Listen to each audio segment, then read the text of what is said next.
Good afternoon, brothers and sisters. I wrote a poem this morning that talked about what I'm going through today, and I wanted to share it with you. I tried my best to describe what psychosis is. I tried my best to describe what a psychotic episode feels like, and so I hope at least one person, either they can relate to what I'm talking about or they can at least empathize and they can feel the pain, the anxiety, even sometimes the anger that I carry. I pray that one person at least can feel what I feel as I read this poem to you. The title of this poem is called Psychosis at 3 a.m.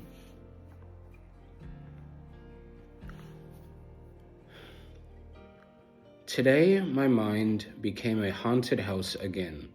Every hallway echoed with voices that sounded like grief wearing my name. The walls breathed. The ceiling bent downward like God was pressing his thumb against the sky. I kept checking the locks even though I knew the danger was inside me. Psychosis does not arrive politely. It kicks the fucking door open. It crawls into your bloodstream and tells you every shadow is alive. It makes the ordinary feel evil. A creak in the floor becomes a threat. A stranger's glance becomes a warning. The silence becomes louder than music. This morning, I stared at my coffee for 10 minutes because I thought someone poisoned it. My hands shook so badly I spilled it across the counter. Brown liquid dripping like dirty rain. I laughed at first, then I cried so hard my ribs hurt. The worst part is knowing it might not be real while still believing every terrifying thing anyway. That is the torture nobody understands. Being trapped between awareness and delusion. Half of me screaming, "You are sick." The other half whispering, "No, this is real. You should be afraid." I heard my name in empty rooms today. Soft at first, then angry, then desperate. Stephen. Stephen. Stephen. Like ghosts scratching at the inside of my skull. I turned around over and over again, finding nothing except the sound of my own breathing, ragged and uneven like a wounded animal. I went outside, hoping sunlight would fix me. People always say that shit. Take a walk, get fresh air, ground yourself. But the sun looked artificial today, too bright, too sharp. The trees looked like they were watching me. Every car that passed felt intentional. Every laugh sounded aimed directly at my chest. A child smiled at me in a parking lot, and for one horrible second, my brain convinced me it was a demon pretending to be human. Imagine living like that. Imagine your own mind taking innocence and twisting it into terror. I hate admitting these things. I hate how naked the truth feels. People romanticize mental illness until they see the ugly parts, until they see someone pacing the kitchen at 3 a.m. with tears in his eyes, holding a Bible in one hand and his head in the other, trying not to fucking unravel. Today I kept praying between panic attacks. Jesus, please. That was all I had left. Not some beautiful sermon, not poetic faith, just survival. Jesus, please. Because psychosis strips language down to its bones. You stop trying to sound wise. You just beg. The hallucinations came hardest in the afternoon. I saw movement in corners that disappeared when I looked directly at them. Paces and reflections that did not belong to me. Something standing in my hallway for half a second before melting into darkness. I know some people reading this will think I'm crazy. Maybe I am, but this is real to me. The fear is real. The sweat is real. The racing heartbeat is real. The exhaustion afterward is real.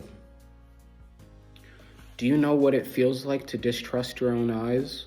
To question every second? To wonder if your brain is slowly eating itself alive?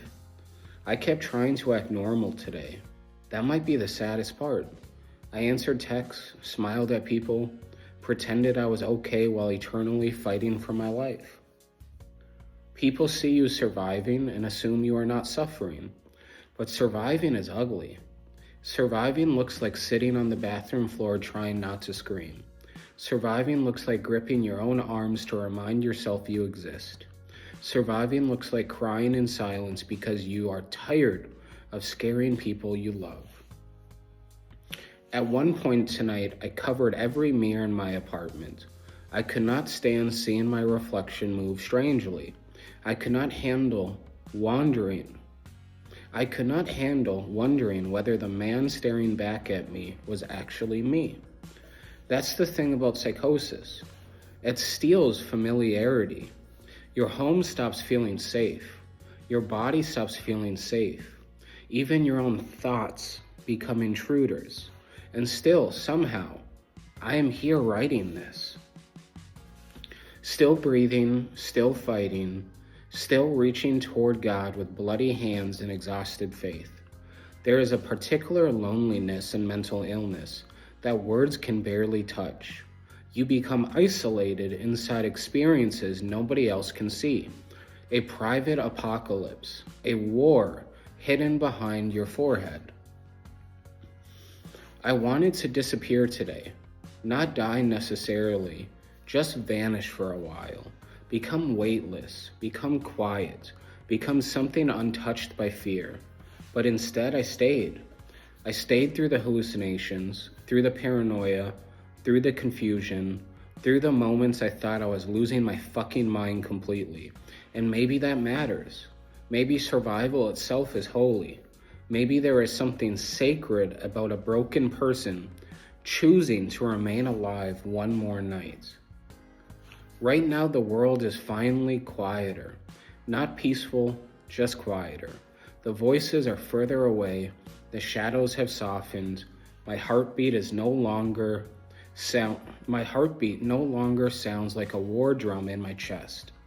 I am exhausted beyond language, the kind of exhaustion that reaches the soul. But I made it through today.